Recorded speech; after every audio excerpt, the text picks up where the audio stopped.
अस्सलामुअलैकुम मेरे अज़ीज़ तलबा व तलबात।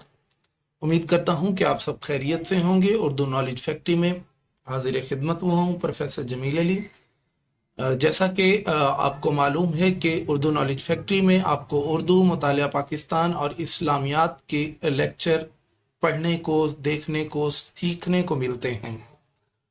आज आपके लिए जमात नहम और दहम के तलबा के लिए मुतालिया पाकिस्तान, जो कि जमात नहम और दहम में लाजमी सब्जेक्ट है, मजमून है, पेपर की प्रेजेंटेशन किस तरह होनी चाहिए। बहुत से बच्चों के सवालात आए कि सर पेपर की प्रेजेंटेशन कैसी होनी चाहिए कि हमारे नंबर पूरे आ सकें, अच्छे आ सकें, बेहतरीन आ सकें। तो बेटा पहले मैंने आपको जमात नहम और दाहम की उर्दू के पेपर की प्रेजेंटेशन के मुतालिक बताया। आज आपको जमात नहम और दाहम के मुतालिया पाकिस्तान की पेपर की प्रेजेंटेशन के मुतालिक सिखाएंगे।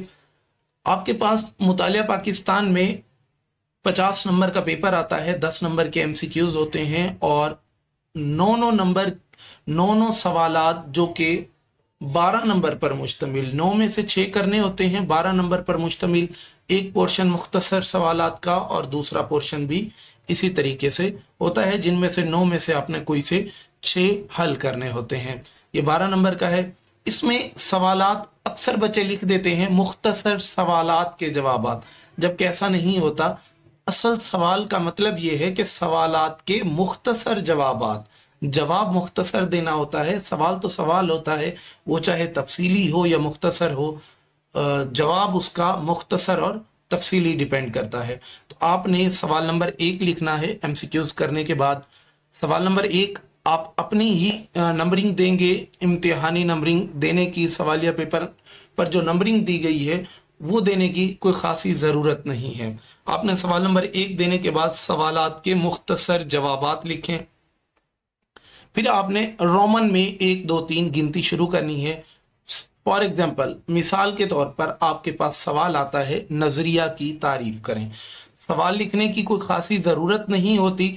अपने वक्त के जिया को, क्योंकि आपका ये पेपर 2 घंटे पर मुश्तमिल होता है, आप सिर्फ हेडिंग्स देते जाएं, सुर्खियां बनाते जाएं सवालात की। अगर आपके पास सवाल आया है नजरिया की तारीफ करें तो आप सिर्फ लिखें नजरिया की तारीफ। अगर आता है नजरिया पाकिस्तान की तारीफ करें तो आप लिखें नजरिया पाकिस्तान की तारीफ, जैसे कि मैंने आपको यहां पर सामने बताया। सवाल नंबर 1 देंगे। यहां पर मैंने एरो का निशान, तीर का निशान बनाया है, आपको बनाने की जरूरत नहीं।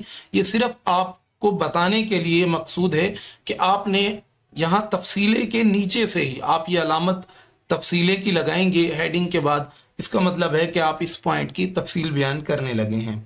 तो ये सवाल नंबर 1 मुकम्मल होने पर आप खत्मा लगाएं, एक खत खींचें, लकीर खींचें, जिससे आपके सवाल खत्म हो चुका है। इसके बाद सवाल नंबर 2 पर आए। सवाल नंबर 2 भी उसी अंदाज में लिखें और जमात नहम में खुतबा इलाहाबाद इलामा इकबाल का, जो कि 1930 में उन्होंने इलाहाबाद में दिया, उसके मुतालिक आप लिखेंगे खुतबा इलाहाबाद और उसके बाद आपने लिखना शुरू कर देना है। इसमें एक और जरूरी बात, अगर आपके पास कोई कॉल आ जाता है, कोई नबी करीम सल्लल्लाहु अलैहि वसल्लम का फरमान है, किसी आयत का तर्जमा लिखना है, आपने अहदीस का तर्जमा लिखना है, तो उसके लिए आप लिखेंगे जैसे कि यहाँ खुतबा इलाहाबाद में लिखा, डॉक्टर इलामा मोहम्मद इकबाल ने फरमाया।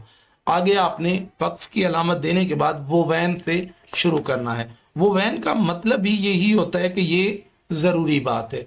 यहां से वो वैन शुरू करेंगे जहां पर आपका वो कॉल, वो हदीस का तर्जमा, कुरानी आयत का तर्जमा खत्म होगा, वहां पर वो वैन को बंद कर देंगे और खत्मा के साथ सवाल को खत्म करेंगे। फिर नीचे एक खत खींचकर उस सवाल को खत्म करके तीसरा सवाल लिखना शुरू करेंगे। अब आपके पास इसी तरह एक आलूदगी का सवाल है, आलूदगी की तारीफ लिखें, आलूदगी से क्या मुराद है, आलूदगी किसे कहते हैं। इस तरह के जो सवालात आएंगे उनके लिए एक आप हेडिंग बनाएं आलूदगी से और फिर आप उसे लिखना शुरू करें। इसी तरह दूसरा हिस्सा है, सवाल नंबर 2 है आपके पास सवालात के मुख्तसर जवाबात, और उसके बाद वही तरीका कार है जो सवाल नंबर 1 में दिया गया है और कोई से 6 सवाल करने हैं। फिर आपके पास तफसीली जवाबात हैं। अब ये भी आपने तफसीली जवाबात लिखने, ये नहीं लिखना कि तफसीली सवालात के जवाबात। सवाल होता है, आपने उसका जवाब तफसीलन बयान करना है। जैसे कि जमात नाहम में नजरिया के मौखिज़ पर नोट लिखें, या आप जमात नाहम में आपके पास जुल्फ़िकार अली भुट्टो की दौरे हुकूमत की ज़राई या मुआशी इस्लाहात बयान करें, तो आपने उसमें इसी तरह हेडिंग बनानी है जैसे कि ये इस सवाल में दिया गया है।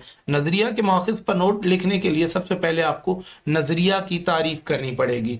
एक नजरिया की इस्तिलाही मानों में तारीफ है और एक नजरिया की कॉमन तारीफ है। आपने वो तारीफ करनी है। उसके बाद नजरिया के मौखिज़ कुछ इस अंदाज में लिखने हैं, 4-5 जितने भी हैं आपने रोमन गिनती में तरतीब देने के बाद फिर आपने उन्हें मुकम्मल अलग अलग रोमन गिनती में मुश्तरका मजहब, मुश्तरका सकाफती मकासद और इसी तरह जो आपकी हेडिंग्स बनती जाए लिखते चले जाएं।